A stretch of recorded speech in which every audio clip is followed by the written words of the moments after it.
नमस्कार साथियों। पिछले वीडियो में मैंने आपको ये बताया था कि खतौनी देखकर कैसे जाने कि ज़मीन आप ये खरीद सकते हैं या नहीं। मैंने बहुत से लोगों को ये देखा है कि ज़मीन खरीदने में बहुत ही जल्दबाजी करते हैं। अपनी मेहनत की कमाई जो है वो लगाने में बहुत ही जल्दबाजी करते हैं, कमाने में बहुत समय लगता है और उन्हें किसी भी चीज़ को ज़मीन को खरीदने से पहले वो चीज़ें चेक ही नहीं करते हैं और जो बेचने वाला है उसको चुपके से ले जाकर और ज़मीन क्रय विक्रय कर लेते हैं। और बाद में पता चलता है कि ये ज़मीन में ये कमियां थी जिस कारण आप जो है बेवजह कानूनी पेचों में फंसते हैं। तो मैंने पिछले वीडियो में बताया था कि आप खतौनी की श्रेणी देखकर कैसे जानें कि कौन सी श्रेणी में ज़मीन जो दर्ज है वो खरीदने वाली है कि नहीं। आज हम इस वीडियो में आपको संक्षेप में बहुत ही बताएंगे कि भूमि की जो श्रेणियां हैं वो 4 प्रकार की होती हैं। श्रेणी 1 जो संक्रमी भूमिधर के अधिकार होते हैं, श्रेणी 2 जो असंक्रमी भूमिधरी के अधिकार होते हैं, श्रेणी 3 जो असामी पट्टेदार होते हैं और श्रेणी 4 जो सरकारी पट्टेदार होते हैं। इन चारों श्रेणी में ही काश्तकारों का नाम दर्ज होता है। श्रेणी 1 की जमीन पे खरीद बिक्री कर सकते हैं। श्रेणी 2 जो असंक्रमी भूमिधरी होती है, इन्हें ये पट्टे पर जमीन दी जाती है, इनको सशर्त होती है, लेकिन इसमें यह रहता है कि आप 5 साल के बाद एलिजिबल हो जाते हैं संक्रमी भूमिधरी का अधिकार पाने के लिए।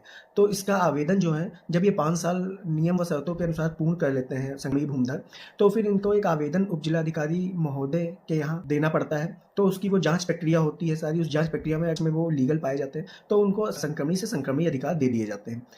अब बात करते हैं असामी पट्टेदार। असामी पट्टेदार वो होते हैं जो संबंधित ग्राम पंचायत द्वारा सशर्त उनको पट्टे पर दिया गया हो कुछ समय के लिए, या तो वो निजी भूमि पट्टे पर दिया गया हो कुछ समय के लिए, उनका एक समय बाउंड हो, लगान जिसमें वो लगान भरते हैं अपना, और सिर्फ कृषि कार्य से रिलेटेड ही कार्य कर सकते हैं और उसमें उनको कोई भी हस्तक्षेप करने का न विक्रय करने का कोई भी अधिकार नहीं रहता है।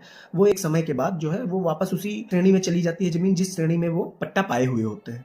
और सबसे चौथा है सरकारी पट्टेदार। सरकारी पट्टेदार भी इसी तरीके से जमीन सशर्त पट्टे पर लेते हैं और एक अनुबंध के तहत जब उनका अनुबंध पूरा हो जाता है तो वो पट्टेदार जो है वापस उसी श्रेणी में ले ली जाती है जिस श्रेणी में उनको दी गई थी। एक बात और है कि इन दोनों पट्टेदारों को वसीयत करने का अधिकार नहीं रहता है और विक्रय करने का अधिकार नहीं है, वसीयत करने का अधिकार नहीं है। दोनों का बंटवारे का श्रेणी 3 श्रेणी 4 बंटवारे का मुकदमा भी नहीं डाल सकते। सिर्फ कृषि कार्य कर सकते हैं, उससे रिलेटेड कृषि कार्य से रिलेटेड जो भी कार्य आते हैं वो कर सकते हैं, अन्य कोई कार्य उस पर नहीं कर सकते हैं।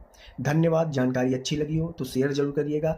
उम्मीद है कि अब जब आप जमीन खरीदने जाएंगे तो इन छोटी छोटी चीज़ों का ध्यान जरूर रखेंगे जिससे कि आप कोई भी कानूनी पेंच में न फंसें।